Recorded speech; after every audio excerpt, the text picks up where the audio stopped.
সরকার যে টাকা খরচ করে সেই টাকার হিসাব চাইতে হবে। দুর্নীতির কি অবস্থা আপনারা জানেন, কি পরিমাণ লুট হয়েছে 2009 থেকে 2024 সাল। কি কারণে? কারণ হচ্ছে দুর্নীতি ঠেকাবার কোনো পথ পদ্ধতিগতভাবে প্রাতিষ্ঠানিকভাবে করা হয় নাই।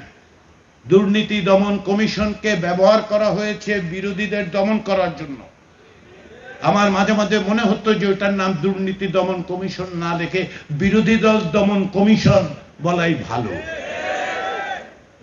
সরকারি দলের লোকজন কোটি কোটি টাকা পাচার করে দিচ্ছেন, দুর্নীতি দমন কমিশনের খবর হয় না। কারণটা কি?